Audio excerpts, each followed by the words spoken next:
Hello everyone, जैसे कि आप सबको पता है सुबह के बज चुके हैं 7 और आपकी दी आपको लेके चल रही है एनसीईआरटी की हेवन।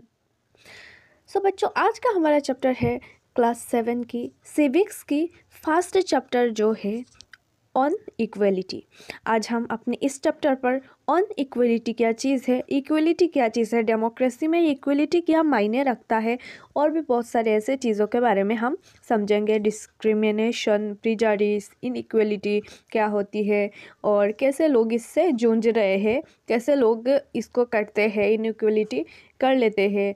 सो कैसे हमको इक्वल रहना है, कॉन्स्टिट्यूशन इसके बारे में क्या कहती है, ऐसी बहुत सारी चीज़ हम स्टार्ट कर रहे हैं अपने क्लास 7 की सिविक्स की अपने इस फर्स्ट चैप्टर पर। सो बच्चों, क्लास 6 तो ऑलरेडी हमने कंप्लीट कर ही लिया, अब हम आ चुके हैं क्लास 7 पर। सो क्लास 7 पर भी ऐसे इंटरेस्टिंग आपको मिलता रहेगा चैप्टर और एनसीईआरटी की नोट्स और एनसीईआरटी की हर एक चैप्टर की क्वेश्चन आंसर्स और सॉल्यूशंस। और हाँ बच्चों, इस चैप्टर के क्वेश्चन आंसर का जो वीडियो है उस वीडियो का लिंक आपको इस वीडियो के डिस्क्रिप्शन बॉक्स ओपन करते ही फास्ट में ही मिल जाएंगे। तो सिंपली आप डिस्क्रिप्शन बॉक्स को ओपन करो और आपको जो है क्वेश्चन आंसर का वीडियो का लिंक आपको मिल जाएंगे। तो चलो चैप्टर को स्टार्ट करते हैं। Equality in Indian democracy. So जैसे कि आप सबको पता है इंडिया एक डेमोक्रेटिक कंट्री है। डेमोक्रेटिक का मतलब है लोगों का power, power of the people. Democracy का मीनिंग ही है पावर ऑफ द पीपल। ये 2 ग्रीक वर्ड से आता है। Demos means people and Kratos means power, means it means he है लोगों का पावर। सो बच्चों चलो देखते हैं आगे। The Indian constitution recognises every person as equal. So India के कॉन्स्टिट्यूशन ये विस्तार करता है कि हर पर्सन इंडिया पर इक्वल है। It means that every individual in the country including male and female persons from all castes, religions, tribes, educational and economical backgrounds and recognized as equal. Okay, so इसका मतलब ये है female और mail दोनों, all castes, जो भी caste system है India पर उनका, ऑल रिलीजन, हिंदू, मुस्लिम, बुद्धिस्ट, जैनिज्म, सब रिलीजन, ट्राइब्स, हर एक tribe, community, educational, economic background, rich, poor, सबको इक्वली ट्रीट किया जाता है कॉन्स्टिट्यूशन के अंदर। ये कॉन्स्टिट्यूशन पर लिखा हुआ है, सबको इक्वली ट्रीट किया जाएगा। This is not to say that inequality ceases to exist. It doesn't, but at least in democratic India, the principle of the equality of all persons is recognized. While earlier no law existed to protect people from discrimination and ill treatment, now there are several that work to see that people are treated with dignity and as equals. Okay, so बच्चों पहले क्या होता था, जब constitution हमारा adopt ठीक नहीं किया गया था तब क्या होता था, बहुत सारी डिस्क्रिमिनेशन होता था, अनटचेबिलिटी को प्रैक्टिस किया जाता था और जो भी लोअर कास्ट थे, सो लोअर क्लास लोग थे, उनके साथ बहुत ही गलत जो है इल ट्रीटमेंट उनको दिया जाता था। उनको हर वक्त जो है शोषण किया जाता था उनका, ठीक है, किसी भी तरह से। पर after adoption of constitution, so constitution को एडॉप्ट करने के बाद ये जो चीज़ें हैं ये बदलना स्टार्ट हो गया। कहीं कहीं गवर्नमेंट ने जो है पूरी अपनी कोशिश जान लगा दिया इन सब को बदलने में। ऐसे बहुत सारे लॉस भी गवर्नमेंट ने इंट्रोड्यूस किया जिससे ये सब चीज़ों को कंट्रोल किया जा सके और बैंड किया जा सके, जैसे कि अनटचेबिलिटी प्रोहिबिशन एक्ट, ओके, और जमींदारी एबोलिशन एक्ट, इस टाइप्स का। ओके, आगे हम जानेंगे इन सब के बारे में डिटेल्स में। This recognition of equality includes some of the following provisions in the constitution. First, that every person is equal before the law. So सबसे पहले हमारे कॉन्स्टिट्यूशन पर यही आता है कि जो लॉ है वो सबको इक्वली ट्रीट करता है। लॉ के under rich, poor, gender, any caste, any class, any race, सब कुछ इक्वल है। लॉ सबको इक्वली ट्रीट करता है। सो इसको हम सिंपली क्या कहते हैं, equality before law. What this means is that every person from the president of the country to a domestic worker has to obey the same laws. Okay, so वही चीज़ यहाँ पर बताया गया कि प्रेसिडेंट से लेकर, इंडिया के प्रेसिडेंट से लेकर एक जो नॉर्मल घरों पे जो काम करने वाली वाई है उन तक हर एक पर्सन जो है लॉ इक्वली ट्रीट करता है, इक्वल लॉ है सबके लिए। Second, no person can be discriminated against on the basis of religion, race, caste, place or birth, or whether they are female or male. So religion, race, caste, place और birth और male female इन सब पर कोई भी discrimination नहीं करता law हमारा। Third, every person has access to all public places including playgrounds, hotels, shops and markets। और हर पर्सन को, हर एक जात की, हर एक धर्म की, हर एक बैकग्राउंड की, इकोनॉमिक बैकग्राउंड की पर्सन, मेल फीमेल, सबको जो है ऐसे पब्लिक प्लेसेस जहाँ पर हर लोग का आना जाना बनता है, सो उनको अलाउ है हर लोग को, यहाँ पर कोई डिस्क्रिमिनेशन नहीं है, कुछ नहीं है। Public places like shops, markets और hotels, playgrounds etcetera. All persons can use publicly available wells, roads, bathing ghats. Okay, so और हर एक पर्सन को अलाउ है ये कि वो लोग जो पब्लिकली अवेलेबल वेल्स होती है, रोड्स होती है और बाथिंग घाट्स होती है, उनको यूज़ कर सकते हैं विदाउट एनी डिस्क्रिमिनेशन।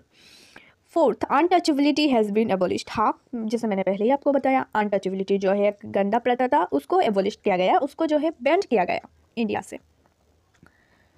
और हाँ, साइड में यहाँ पर कुछ दिया हुआ है, चलो इसको देख लेते हैं। एक यहाँ पर 3 पिक्चर दिया हुआ है, जहाँ पर 2 बच्चे जो है 2 बड़े आदमी के जूते साफ कर रहे थे। चलो अब नीचे देखते हैं। In the 1975 film Deewar, a boy who works as a shoe shine refuses to pick up a coin thrown at him. Okay, so ये 1975 का एक फिल्म दीवार पर एक बॉय जो है वो जूता साफ करता है और एक बड़े इंसान ने क्या किया, जूता साफ करवा के उससे जो है कॉइन जो है उस पर फेंक दिया। ओके, उस पर फेंक दिया। सो उसने क्या किया, इसको नहीं लिया। Next, he feels that there is dignity in the work that he does and insists that his fee be given respectfully. So क्या था, उसका जो फीस था, उसने जो जूता साफ करके दिया, इसका फीस जो है आप रिस्पेक्टफुली नहीं दे रहे हो, तो उसने नहीं लिया। क्यों नहीं लिया? क्योंकि उसके वहाँ पर उसकी डिग्निटी आ गई थी। डिग्निटी क्या चीज़ है? उसकी आत्मसम्मान, उसकी जो है सेल्फ रिस्पेक्ट का बात आ गया था कि हमने ये वर्क किया और हमको वो भी ऐसे फेंक के दे रहे हैं, जैसे लगता है कि वो ऐसे ही दान कर रहे हैं हमको, कोई वर्क नहीं किया हमने, मतलब इतना इररिस्पेक्ट। ओके, सो यहाँ पर इतना गलत तरह से दिया जा रहा था, वही चीज़ यहाँ पर दिखाया गया। नेक्स्ट है यहाँ पर, the parliament is the cornerstone of our democracy and we are represented in it through our elected representatives। okay, next है हमारा, the 2 ways in which the government has tried to implement the equality that is guaranteed in the constitution is first through laws and second through government programs or schemes to help disadvantaged communities। okay, so government जो है अपना ये loss को, इक्वलिटीज़ को कैसे जो है लोगों तक इम्प्लीमेंट करता है, कैसे लोगों तक पहुंचाता है, कैसे इसका लागू करता है। सो फास्ट तरीका है, एक होता है लॉस बनाता है नई। ओके, जैसे कि उसने अनटचेबिलिटी को एबोलिश किया, ज़मींदारी जो है को एबोलिश किया। और दूसरा क्या होता है, प्रोग्राम्स, गवर्नमेंट प्रोग्राम्स आते हैं और स्कीम्स आते हैं इक्वलिटी को प्रचार करने के लिए। There are several laws in India that protect every person's right to be treated equally। और इंडिया पर ऐसे several laws है जो क्या कहता है, जो ये लागू करता है कि ये स्टेटमेंट देता है जिसका मोटिव ये होता है कि इंडिया पर हर एक पर्सन का राइट है कि उनको इक्वली ट्रीट किया जाए। ये हमारा फंडामेंटल राइट्स में आता है। राइट टू इक्वलिटी सबसे फास्ट में ही आता है। ओके, नेक्स्ट है, in addition to laws the government has also set up several schemes to improve the lives of communities and individuals who have been treated unequally for several centuries। और government बहुत सारे ऐसे schemes और उसकी policies को लागू करता है जिनके थ्रू जो है वो सारे लोगों को इक्वली ट्रीट करने की कोशिश करता है, और कोशिश करता है ये कि सारे लोग इक्वली यहाँ पर जी सके और उनकी जो बीच में अनटचेबिलिटी ऐसी जो माइंडसेट है वो ख़त्म हो सके। One of the steps taken by the government includes the mid day meal scheme. और एक ऐसा गवर्नमेंट का स्कीम है वो जिसको कहा जाता है मिड डे मील स्कीम। इसका मतलब क्या है पता है? ये जो मिडिल में स्कूल में खाना खिलाया जाता है बच्चों को, लाइक आई थिंक 8 क्लास तक खिलाया जाता है। तो यहाँ पर क्या होता है, स्कूल पर जो भी बच्चे पढ़ने आते हैं उन सबको मिड डे मीन्स लंच करवाया जाता है। Okay, this refers to the programme introduced in all government elementary schools to provide children with cooked lunch। Okay, so ये क्या हुआ, गवर्नमेंट ने अडॉप्ट किया और अभी हर एक गवर्नमेंट स्कूल पर इंडिया पर जो है मिड डे लंच करवाया जाता है स्टूडेंट को। Tamil Nadu was the first state in India to introduce this scheme, और तमिलनाडु पर फर्स्ट इसका लागू किया गया था। And in 2001 the supreme court asked all state governments to begin this program in their schools within 6 months। और हाँ, ये एक इम्पोर्टेंट डेट है, ध्यान रख लेना, एग्जाम्स में आ सकता है कि कौन सी डेट पर सुप्रीम कोर्ट ने जो है ऑर्डर किया था कि आप मिड डे मील स्कीम को अडॉप्ट करो हर अपनी इंडिया पर। ओके, सो ये 2001 पर क्या किया, सुप्रीम कोर्ट ने जो है कहा, ये लागू किया कि हर एक स्कूल पर आप 6 मंथ के अंदर, हर एक गवर्नमेंट स्कूल पर आप 6 मंथ के अंदर जो है मिड डे मील स्कीम को आप लागू करो। मतलब आप मिड डे पर आप बच्चों को लंच करवाओ, खबर दो, खाना खिलाओ भरपेट। This programme has had many positive effects. This include the fact that more poor children have begun enrolling and regularly attending school। Okay, so इसके फ़ायदे क्या क्या हुआ, अब चलो अब लागू हो गए 6 मंथ के अंदर, अब मिड डे खाना खिलाया जाता है बच्चों को। इसका फ़ायदा क्या हुआ, सो क्या हुआ, यहाँ पर जो है अब गरीब जो भी बच्चे थे जिनके घर पर खाना नहीं मिल पाता था, 2 वक्त का रोटी जिनका नसीब होना मुश्किल का बात था, माँ बाप पे परेशान रहते थे, वो अब स्कूल भेजने लगे बच्चों को। क्यों, क्योंकि उनका जो है एक टाइम का खाना वो स्कूल से भरपेट खाकर आएंगे, तो उनका क्या हुआ, उनके लिए ये आसान हो जाएगा, ये टेंशन दूर हो जाएगा कि आज बच्चों को क्या खिलाएंगे घर जाके।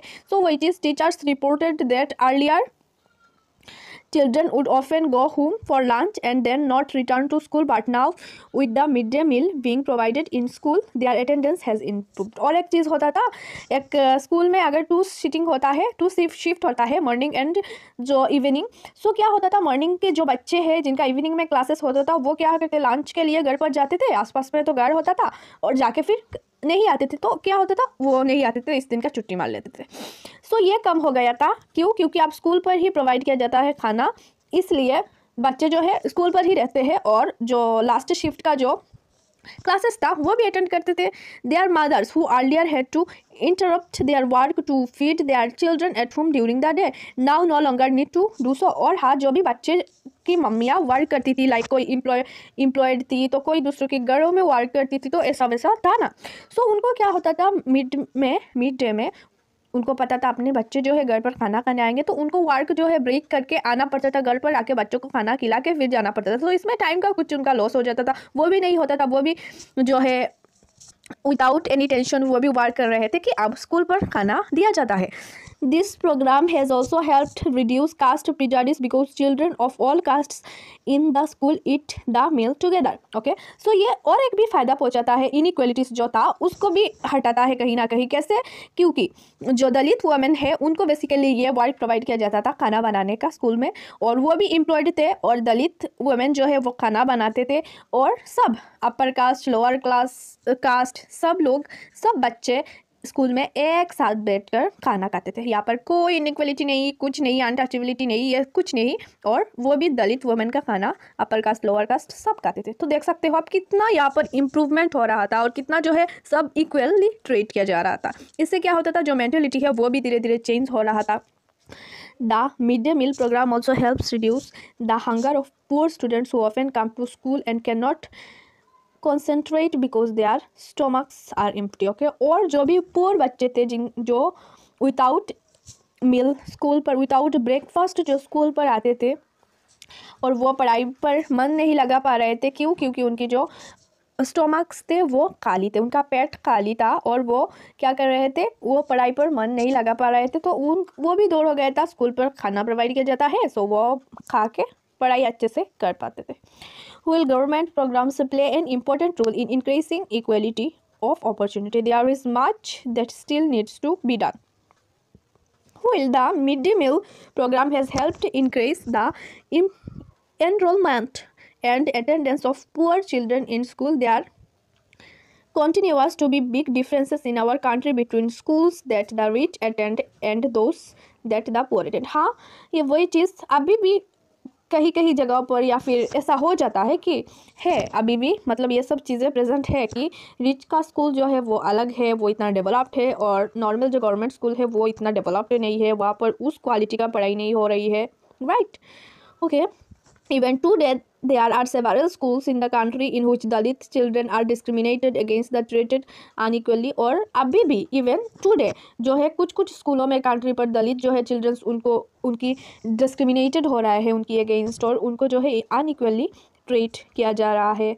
These children are forced into unequal situations in which their dignity is not respected.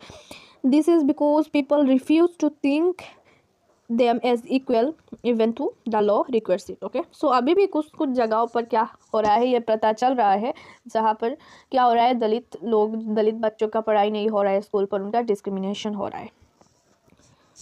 One of the main reason for this is the attitudes change very slowly. Okay, so ये इसलिए हो रहा है क्योंकि लोगों का जो मेंटलिटी है वो इतना फास्ट चेंज नहीं होता है, उसको चेंज होने में बहुत समय लगता है, इसीलिए even two persons are aware that discrimination is against the law. Okay, so they continue to treat people unequally on the basis of their caste. और कुछ लोग है इस मेंटेलिटी की वजह से वो अभी भी अनइक्वली ट्रीट करते हैं, कास्ट की वजह से, रिलीजन की वजह से, और डिसेबिलिटी की वजह से, इकोनॉमिक स्टेटस की वजह से लोग अभी भी करते हैं। इस जात का जो है अपनी जात को ज़्यादा वैल्यू देते हैं और दूसरे जात को इन्फीरियर समझते हैं। It is only when people begin to believe that no one is inferior and that every person deserves to be treated dignity, ये उस टाइम चेंज होगा जिस टाइम लोग ये बिलीव करेंगे कि कोई छोटा नहीं होता है, सब इक्वल है, हम सब इंसान है, सबसे फास्ट में हम all are human beings, right. और गुड एटीट्यूड्स अगर रखेंगे, इसको चेंज अगर करेंगे कि सब इक्वल है, यहाँ पर कोई छोटा कोई बड़ा पैदा नहीं होता है, सब इक्वल होते हैं। Establishing equality in a democratic society is a continuous struggle, और ये अभी भी एक स्ट्रगल ही है कि सोसाइटी पर, डेमोक्रेटिक सोसाइटी पर जो है इक्वलिटी को लागू करना। And okay, so one in which individuals as well as various communities in India contribute to, and you will read more about this in this book. So अभी आप और जानोगे इक्वलिटी के बारे में, डिस्क्रिमिनेशन के बारे में इसी बुक पर, मीन्स क्लास 7 पर। Issues of equality in other democracies, so other democracies पर क्या इक्वलिटी की इशूज़ थी वो जान लेते हैं। You are probably wondering whether India is the only democratic country in which there is inequality and where the struggle for equality continues to exist. हाँ, struggle जो है इक्वलिटी के लिए अभी भी एग्जिस्ट करती है, अभी भी कुछ कुछ जगहों पर हम इनइक्वलिटी जो है देख पाते हैं। The truth is that in many democratic countries around the world, the issue of equality continues to be the key issue around which communities struggle. Okay, पर यह बात है कि अभी भी कुछ कुछ और भी जगहों पर, और भी जो भी कंट्री है डेमोक्रेटिक कंट्री, हालांकि वो भी डेमोक्रेटिक कंट्री है, पर फिर भी वहाँ पर जो है ऐसे इंडिया की तरह कुछ कुछ जगहों पर अभी भी inequalities जो है presented है। So for example, the United States of America, the African Americans whose ancestors were the slaves who were brought over from Africa continue to describe their lives today as largely unequal. Okay, so एक चीज़ यहाँ पर Africa के जो लोग slaves बना करके पहले, बहुत पहले अमेरिका पर लाया गया था, उनको स्लेव्स बना करके उनकी पूर्वज को, और वो अभी जो है ये सब स्लेवरी सिस्टम तो नहीं है, पर अभी जो है वो यहाँ पर अमेरिका पर रह गए हैं। सो क्या है, अफ्रीका की जो पीपल है उनको अमेरिकन जो एक्चुअल नेटिव अमेरिकन्स है उनके थ्रू जो है डिस्क्रिमिनेशन फेस क्या करना पड़ता है। जो अमेरिकन है वो अफ्रीकन अमेरिकन्स को जो है डिस्क्रिमिनेट करते हैं अगेंस्ट उनकी, और इनइक्वल ट्रीट करते हैं। This despite that fact that there was a movement in late 1950s push for equal rights for African Americans. Okay, और इन्हीं चीज़ों के लिए क्यों इनइक्वल ट्रीट करते थे, क्योंकि अमेरिकन सोचते हैं कि ये तो हमसे छोटे हैं, इनको तो स्लेव्स बना करके लाया हमने, और अभी ये हमारी बराबरी करेंगे, ये कैसे हो सकता है, ये तो हमसे छोटे लोग हैं। सो इस वजह से क्या है, एक अनइक्वलिटी जो है इनकी उन पर बिलीव करते हैं। और इसके लिए एक मूवमेंट हुआ, कौन से साल 1950s में एक मूवमेंट हुआ, अफ्रीकन अमेरिकन्स ने किया। और prior to this, African Americans were treated extremely unequally in the United States and denied equality through law. Okay, और उनको क्या होता था, उनको लॉ भी क्या कहता था पहले कि उनको प्रोटेक्ट करने के लिए कोई लॉ भी नहीं बनाया गया, और लॉ भी ये गवाही देता ताकि हाँ आपको स्लेव्स बना करके लाया गया था, आप ये जो अनइक्वली ट्रीट हो रहा है ये होना चाहिए। For example, when travelling bye बस they either had to sit at the back of the bus or get up from their seat whenever a white person wished to sit. Okay, और यहाँ तक कि एक एग्जाम्पल है, अगर बस पर ट्रेवल कर रहे हैं तो ब्लैक अगर बैठा हुआ है फास्ट सीट पर, तो व्हाइट अगर आ जाता है तो ब्लैक को उठकर वो सीट देना पड़ता था, या तो पीछे जाके बैठ सकता है था, और अगर पीछे अगर सीट नहीं है तो उनको ब्लैक को खड़े रहकर जाना पड़ता था, और व्हाइट को बैठने के लिए जगह देना पड़ता था। इतना डिस्क्रिमिनेशन हो रहा था, देख सकते हो। नेक्स्ट है एक स्टोरी के बारे में जानेंगे हम। रोजा parks was an African American women. रोजा पार्क्स जो थे वो एक अफ्रीकन अमेरिकन वुमेन थे। Tried from a long day at work, she refused to give up her seat on a bus to a white man on 1st December 1955. Okay, रोजा parks एक women थे, एक औरत थे, अफ्रीकन अमेरिकन वुमेन थे, और वो पूरा दिन वर्क करके इतना ट्राइड होकर घर आ रही थी बस पे, और एक वाइट मैन आया था, और उन्होंने क्या कहा, उन्होंने कहा मैं नहीं दूंगी अपनी सीट। उन्होंने मना कर दिया अपनी सीट देने से, क्योंकि वो तकी हुई थी, और उन्होंने यह अगेंस्ट इसको मना कर दिया। Okay, her refusal that day started a huge agitation against the unequal ways in which African Americans were treated and which came to be known as the Civil Rights Movement. Okay, so 1 दिसंबर 1955 से उस दिन से उन्होंने मना किया था कि अपनी सीट देने से बस पर। उस दिन से एक मूवमेंट स्टार्ट हुआ। इस मूवमेंट को क्या कहते हैं, civil rights movement. African American की राइट का मूवमेंट था, और the civil right act of 1964 prohibited discrimination on the basis of race. और 1964 में एक एक्ट बना, द सिविल राइट्स एक्ट, जहाँ पर जो है इन सभी डिस्क्रिमिनेशन को बैंड किया गया, प्रोहिबिटेड किया गया। Okay, on the basis of race, religion और नेशनल ओरिजिन। सो अमेरिका पर यह लागू हुआ, ये सिविल राइट एक्ट 1964 में। It also stated that all schools would be open to African American children and that they would no longer have to attend separate schools specially set up for them. Okay, so यहाँ पर देख सकते हो जिस औरत की हम बात कर रहे थे यहाँ पर बैठी हुई है, और ये व्हाइट, इन्होंने मना कर दिया, सो ये दूसरी जगह पर बैठा। और हाँ, एक बात फिर इससे क्या हुआ, ये जो एक्ट आया इससे अफ्रीकन अमेरिकन के लिए दूसरे छोटे स्कूल बनाया जाता था। जो व्हाइट के स्कूल थे वहाँ पर उनको जाने का अलाउ नहीं था, सो वो छोटे स्कूल बनाया जाता था, वो भी जो कैंसिल किया गया, और उनको जो है व्हाइट के ही स्कूल में, एक ही स्कूल में पढ़ाई करने का परमिशन मिला। However, despite this, a majority of African Americans continue to be among the protests in the country. Most African American children can only afford to attend government schools that have fewer facilities and poorly qualified teachers as compared to white students who either go to private schools or live in areas where government schools are highly rated or as private schools. Okay, तो फिर भी कुछ जगहों पर ऐसा हो रहा है कि अभी भी अफ्रीकन अमेरिकन को जो है बच्चों को ऐसे डिस्क्रिमिनेशन फेस करना पड़ रहा है। अभी भी उनको डिस्क्रिमिनेशन, अफ्रीकन अमेरिकन को डिस्क्रिमिनेशन फेस करना पड़ रहा है, इनइक्वलिटी फेस करना पड़ रहा है। और अभी भी वो कुछ जगहों पर छोटे स्कूल पर जाते हैं जहाँ पर क्या होता है, टीचर इतना अच्छे नहीं होते हैं, इतना एजुकेटेड नहीं होते हैं, और जो वाइट जो है वो तो एक तो प्राइवेट स्कूल पर चले जाते हैं, और अगर प्राइवेट स्कूल नहीं तो वो ऐसे स्कूल, गवर्नमेंट स्कूल पर जाते हैं जो हाई रेटेड है, वो भी प्राइवेट स्कूल के जैसा है, सेम है, पर government school high rated. Challenge of democracy, हमारा ये लास्ट टॉपिक है, challenge of democracy.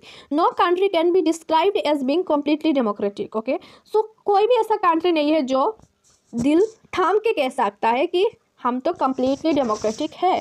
There are always communities and individuals trying to expand the idea of democracy and push for a greater recognition of equality on existing as well as new issues. Okay, so हर एक country जो है face कर रहा है कुछ ऐसे issues equality को लेकर. Central to this is the struggle for the recognition of all persons as equal and for their dignity to be maintained. और ये ज़रूरी है एक डेमोक्रेटिक कंट्री के लिए कि लोगों का सेल्फ रिस्पेक्ट जो है वो बना रहे, लोग अपने आत्मसम्मान से जी सके without any discrimination against them. In this book you will read about how this issue of equality affects various aspects of our daily lives in democratic India. As you read these chapters, think about whether the equality of all persons and they are being able to maintain their dignity is upheld. Okay, क्या आपको लगता है अभी भी discrimination ये सही हो रहा है? और आई होप बच्चों, मैं आप सबसे उम्मीद करती हूँ कि आप कभी भी किसी को भी रिलीजन, कास्ट, क्लास, कलर और जेंडर के हिसाब से किसी को भी डिस्क्रिमिनेशन मत करना. अगर कर चुके हो कभी तो उसको सॉरी बोलना और फ्रेंडशिप कर लेना. और कभी भी किसी के साथ भी ऐसे डिस्क्रिमिनेशन मत करना. हर एक इंसान को भगवान ने इक्वल बनाया है. आप जैसे हो वो भी ऐसा है. हालांकि कलर का कुछ चेंजेस हो सकता है, कलर का कुछ डिफरेंसेस हो सकता है, पर आप सब हो तो equal, right. Excerpt from Article 15 of the Indian Constitution, prohibition of discrimination of grounds of religion. Okay, so Article 50 of the Indian Constitution क्या कहता है? Prohibition of the discrimination grounds of religion, race, caste, sex और place of birth. आप इन सब चीज़ों की वजह से किसी को भी जो है डिस्क्रिमिनेशन नहीं कर सकते हो किसी के अगेंस्ट. अब जो ये प्रोहिबिशन, इसको डिस्क्रिमिनेशन को बैन किया गया है under article 15 of the Indian constitution. So यहाँ से आप इसको देख लेना. सो बच्चों, खुशी की बात यह है कि यहाँ पर ख़त्म हो गया हमारा क्लास 7th की सिविक्स की चैप्टर 1 जो है ऑन इक्वलिटी. यहाँ पर हमने बहुत सारे ऐसे चीज़ों के बारे में डिस्कस किया, डिस्क्रिमिनेशन के बारे में डिस्कस किया, और गवर्नमेंट का जो है एक्शन, कौन सी एक्ट गवर्नमेंट ने लागू किया, कौन सा टाइप का एक्शन लिया गवर्नमेंट के इसके ख़िलाफ़, इनइक्वलिटी के ख़िलाफ़, उनके बारे में हमने डिस्कस किया. और अफ्रीकन अमेरिकन ने क्या क्या जो है प्रॉब्लम्स फेस किया, कैसे वो प्रॉब्लम्स को का जो है सोल्यूशन उन्हें निकाला, वो सब भी हमने पढ़ा. और हाँ बच्चों, इस चैप्टर के जो है क्वेश्चन आंसर का वीडियो का लिंक इस वीडियो के डिस्क्रिप्शन बॉक्स पर आपको मिल जाएगा, वहाँ से आप देख सकते हो. और हाँ बच्चों, इस चैप्टर से अगर आपने कुछ भी जाना, कुछ भी समझा और कुछ भी सीखने को मिला हो तो कमेंट पर ज़रूर शेयर करना. और अगर कोई भी कन्फ्यूजन है किसी भी टॉपिक को लेकर तो मुझे कमेंट पर ज़रूर पूछना. मैं आपके आंसर 100% देने की ज़रूर कोशिश करूँगी. और अगर भी कोई भी क्वेश्चन है आपके मन में तो आप पूछ सकते हो. और कुछ भी आपकी कोई भी चैप्टर, किसी भी क्लास की चैप्टर की अगर सॉल्यूशंस, नोट्स या फिर कुछ भी चाहिए तो कमेंट पर ज़रूर बताना. और हाँ, मिलते हैं अपनी नेक्स्ट वीडियो पर ऐसे इंटरेस्टिंग चैप्टर्स, सॉल्यूशंस और क्वेश्चन आंसर और नोट्स के साथ.